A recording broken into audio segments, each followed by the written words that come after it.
he started getting a lot of ear infections and sinus infections and sore throats. So when he was 2.5, we had his tonsils out, and the x-rays picked up an abnormality in the bone. So they took x-rays of his entire body, and they found that there was something wrong. They weren't sure what. On October 4th, 1978, in Covina, California, a 16-year-old boy named Roy Lee Rocky Dennis died in his sleep after years of living with Craniodiaphyseal Dysplasia, an extremely rare bone disorder that caused his skull to thicken abnormally, compress his brain, and severely deform his face. Doctors once predicted that Rocky would not live past the age of 7, yet he survived nearly another decade, enduring constant headaches, gradual loss of vision and hearing, and the fearful reactions of people who saw his face for the first time.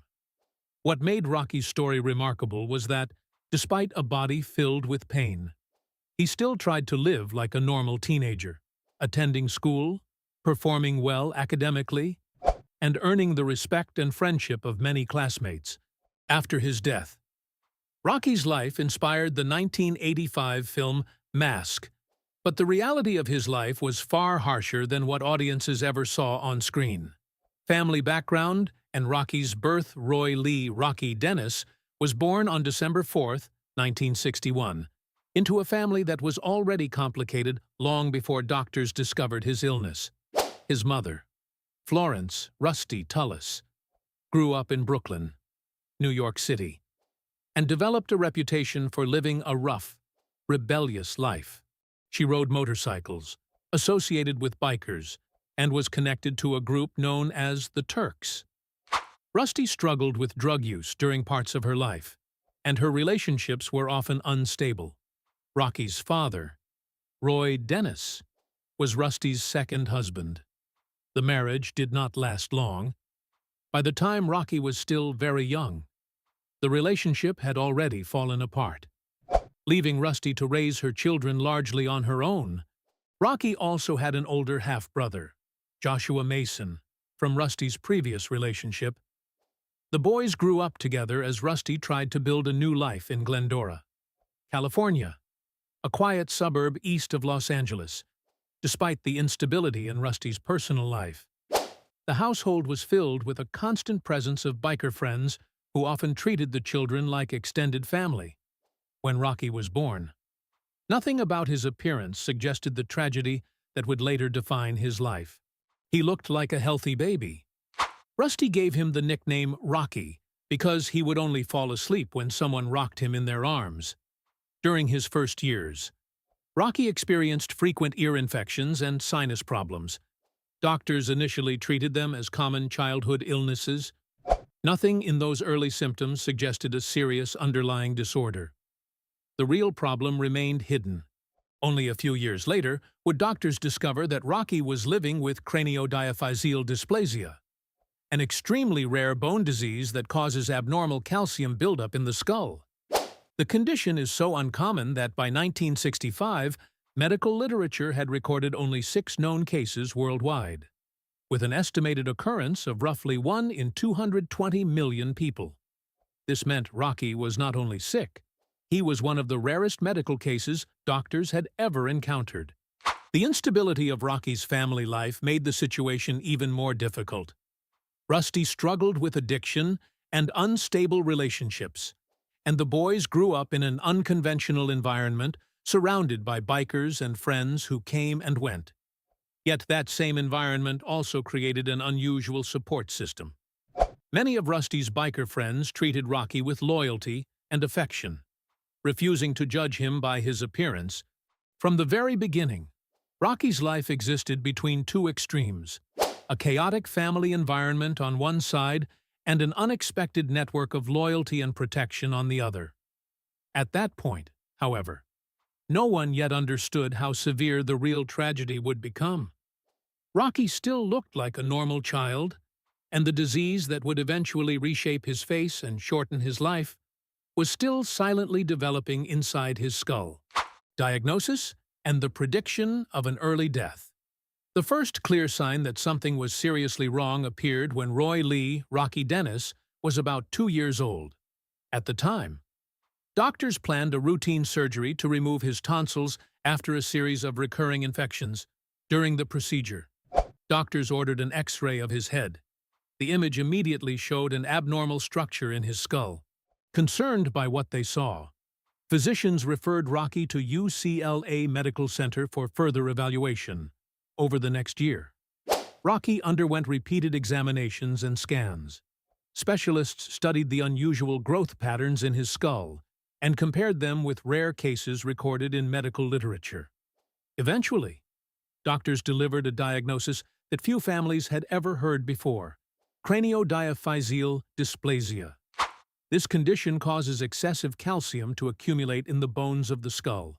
As the bone thickens year after year, it begins to reshape the face and compress the brain. The eye sockets narrow, the nasal passages close, and the nerves responsible for sight and hearing become trapped inside solid bone. In Rocky's case, the disease slowly transformed the structure of his face.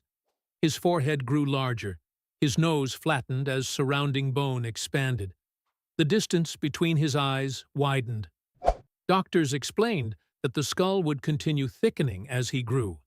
Medical specialists warned that the pressure on his brain would eventually damage important nerves.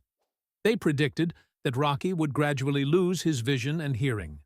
Some believed he might also develop intellectual impairment as the brain became increasingly compressed. The most devastating prediction came next. Several doctors told Florence "Rusty" Tullis that her son would likely not survive past the age of 7. For Rusty, the diagnosis was almost impossible to accept. According to later interviews, she refused to believe that doctors could determine the limit of her child's life. Instead, she adopted a stubborn personal philosophy. She repeatedly told Rocky that he could push through pain and stay strong through belief and determination. At the same time, doctors admitted there was no known treatment for the disease. In the early 1960s, medical knowledge about craniodiaphyseal dysplasia was extremely limited. Only a handful of cases had ever been recorded worldwide, and there was no established therapy to slow or stop the bone growth. Because the condition was so rare, Rocky gradually became a subject of medical observation at UCLA. Specialists studied his scans and monitored the progression of the disease, hoping to understand how it developed. For the doctors, Rocky represented an extraordinary medical case. For his family, he was simply a child facing a future filled with pain and uncertainty. From that moment forward, every year of Rocky's life would be lived under the shadow of a prediction that most children never have to hear: that time was running out far sooner than anyone was ready to accept. Childhood and teenage years, physical and emotional struggles. As Roy Lee Rocky Dennis grew older, the effects of craniodiaphyseal dysplasia became impossible to ignore. The disease progressed slowly, but it never stopped. Each year, the bones of his skull thickened further, creating constant pressure inside his head. Rocky began experiencing severe headaches that returned again and again. Doctors explained that the growing bone was gradually compressing his brain and the nerves around it. The pressure also affected the nerves responsible for vision and hearing. Over time, Rocky's eyesight weakened and his hearing slowly declined. Medical visits became a routine part of his childhood. Rocky was frequently examined by doctors at UCLA Medical Center, where specialists continued to monitor the unusual progression of his skull growth. Despite regular checkups, there was still no treatment that could stop the disease. While Rocky struggled physically, his mother, Florence "Rusty" Tullis, adopted an unusual approach to raising him. Rusty refused to allow Rocky to see himself as fragile. Whenever he complained about pain, she often told him to make yourself well. Her belief was simple: if Rocky focused on strength and confidence, he could overcome many of the limits doctors predicted. This philosophy gave Rocky a strong sense of independence. At the same time, it also created a difficult reality. The pain he experienced was real and constant. Yet it was often minimized in daily life because Rusty believed that focusing on it would make him weaker. Despite these challenges, Rocky refused to withdraw from the world around him. He attended regular classes at Sandburg Junior High School and worked hard in his studies. Teachers and classmates soon realized that his intelligence had not been affected by the disease. Rocky eventually graduated with honors from the school. He even began tutoring other students in subjects like mathematics, charging $3 per hour for his help. Outside of school, Rocky developed a deep interest in astronomy. He spent many nights studying the sky and memorizing the positions of stars and constellations. Friends remembered that he could easily identify patterns in the night sky that many adults struggled to recognize. During one summer, Rocky attended a camp for children with disabilities. There, he formed a close relationship with a girl who was blind, because she could not see his face. Their connection developed without the usual reactions that Rocky often experienced from strangers. For Rocky, this relationship carried a powerful emotional meaning. For once, someone interacted with him without reacting to his appearance. At one point, doctors suggested the possibility of surgery that might slightly alter the shape of his face. Rocky rejected the idea, according to accounts from people close to him. He once responded with a simple question: "Who would I see in the mirror if my face were changed?" The comment revealed a deeper struggle. Rocky understood that his appearance separated him from many people around him, but it was also part of his identity. Throughout his teenage years, Rocky continued to show a warm and humorous personality. Friends often described him as kind, intelligent, and quick to joke about situations that might have discouraged someone else. Yet the emotional cost of his condition was always present. His appearance often caused strangers to stare, whisper, or react with shock. Those moments reminded him that no matter how normal he tried to live, the world often saw him differently. This contrast defined much of Rocky's life. Inside, he was an ordinary teenager with curiosity, humor, and ambition. Outside, the disease had given him a face that many people struggled to accept: social struggles and the family environment. As Roy Lee "Rocky" Dennis grew older, the greatest challenges he faced were not only medical. Many of the difficulties came from the way society reacted to his appearance. Because of Craniodiaphyseal Dysplasia, Rocky's skull continued to thicken, which caused his face to become increasingly distorted. When he attended school, some parents expressed concern after seeing him. They feared that his condition might affect other students or assumed that he might have intellectual disabilities. At one point, school administrators considered moving Rocky into special education classes. Their decision was based largely on assumptions rather than evidence.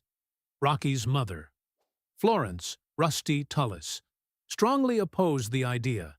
She insisted that her son be allowed to study in regular classes.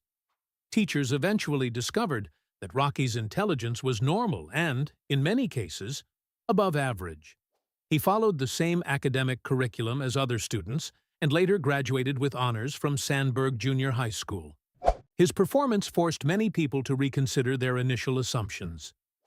Outside of school, Rocky's life was shaped by an unusual community. Rusty maintained close ties with a biker group known as the Turks.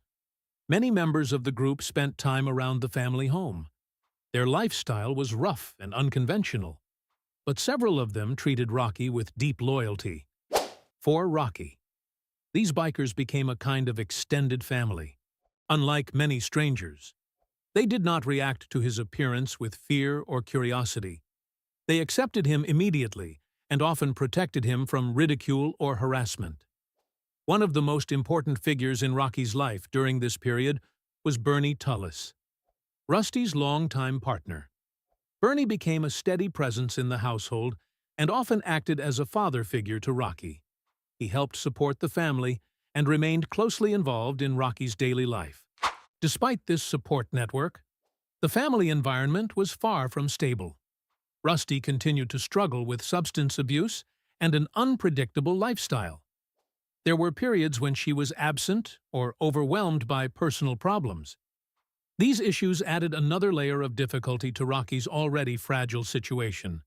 Years later, when Hollywood released the film Mask, many of these darker realities were softened or removed from the story. The film focused mainly on Rocky's optimism and Rusty's devotion, while leaving out much of the instability that surrounded the family. The reality of the 1970s also played a role in Rocky's experience. Public understanding of disabilities was far more limited than it is today. People with visible medical conditions were often treated as objects of curiosity or fear. Rocky's life quietly challenged those attitudes by succeeding in school, forming friendships, and maintaining a sense of humor despite his condition. He demonstrated that the assumptions many people made about him were wrong. In doing so, Rocky forced the people around him to look beyond the face they first noticed and recognize the person who lived behind it. Early death and a chain of family losses. By 1978, the condition of Roy Lee Rocky Dennis had become significantly worse. Years of living with craniodiaphyseal dysplasia had caused the bones of his skull to grow thicker and heavier. The pressure inside his head continued to increase, bringing more frequent and more intense headaches. Rocky was only 16 years old, but his body had already endured years of physical strain. His vision had deteriorated and his hearing had weakened. As the disease progressed, his mobility also declined, and he began using a wheelchair during the final period of his life. On the evening of October 3, 1978, Rocky had dinner with his family. After the meal, he complained of another severe headache, according to accounts from people close to the family. These episodes had become common. His mother, Florence "Rusty" Tullis, continued to follow the same philosophy she had used throughout his life. She encouraged him to stay strong and told him to try to make himself well, believing that focusing on pain would only make it worse. Later that night, Rocky went to sleep at the family home in Covina, California. By the morning of October 4, 1978, he was gone. Rocky died quietly in his sleep. The official cause was complications related to the severe pressure created by the abnormal growth of his skull. Rusty was not home at the moment of his death. She was dealing with legal issues related to drug charges. Rocky's body was discovered by Bernie Tullis, Rusty's partner, who had helped care for the family for many years. Rocky's death marked the end of a life that had lasted far longer than doctors originally predicted, yet it was still painfully short. The tragedies within the family did not end there. Rocky's older half-brother, Joshua Mason, died in 1987 at the age of 32 after complications related to AIDS, in an effort to pay for Joshua's medical care. Rusty later sold the rights to Rocky's life story to Hollywood, which eventually led to the production of the film Mask. Despite these efforts, Joshua's illness could not be stopped. For Florence "Rusty" Tullis, the loss of both of her sons became the defining tragedy of her life. She spent the following decades speaking publicly about Rocky's story and defending the way she had raised him. In 2006, Rusty herself died at the age of 70 after a motorcycle accident. By that point, the family that once surrounded Rocky had largely disappeared. Within less than 3 decades, Rusty had lost both of her children, and the story of their lives had become intertwined with loss, illness, and grief. The chain of tragedies that followed Rocky's death reinforced the sense that his story was not just about a rare disease, but about a family repeatedly confronted with devastating loss, legacy, and the meaning of a tragic life. After the death of Roy Lee Rocky Dennis, his story did not disappear. Several years later, Hollywood turned his life into the film Mask. The movie starred Eric Stoltz as Rocky and Cher as his mother, Florence "Rusty" Tullis. The film became a major commercial success. It earned around $48 million at the U.S. box office and introduced Rocky's story to millions of viewers. For many people, the film became their first exposure to the rare condition Craniodiaphyseal Dysplasia and the life of the boy who lived with it. However, the Hollywood version differed in important ways from reality. Rusty later said the film felt like a fairy tale compared with what her family had actually experienced. Many difficult details of the family's life were removed or softened. For example, the story largely omitted Rocky's half-brother Joshua Mason and the deeper struggles within the household. Despite the film's success, Rusty reportedly received only about $15,000 for the rights to the story. The movie industry earned millions, while the woman whose life inspired the story gained very little financial benefit. Even so, the cultural impact of Rocky's story continued to grow. His life became a powerful example used in discussions about rare diseases and social attitudes toward physical differences. Researchers at UCLA Medical Center continued studying cases of craniodiaphyseal dysplasia, and Rocky's medical history remained one of the most documented examples of the condition. The film's screenwriter, Anna Hamilton Phelan, once explained that the story worked because of the unusual relationship between Rocky and his mother. She described Rusty as the perfect mother for Rocky, arguing that her stubborn refusal to treat him as fragile allowed him to live more freely than doctors had predicted. Over time, Rocky's life came to represent more than a single medical case. For many people with visible disabilities, he became a symbol of resilience and dignity. His experience challenged the assumption that a person's value could be judged by appearance. The tragedy of Rocky's short life also left a broader lesson. It showed how rare diseases can isolate families, how social prejudice can deepen suffering, and how determination and support can still create moments of meaning even in difficult circumstances. Decades after his death, Rocky Dennis remains remembered not only for the illness that changed his face, but for the way he continued living despite it.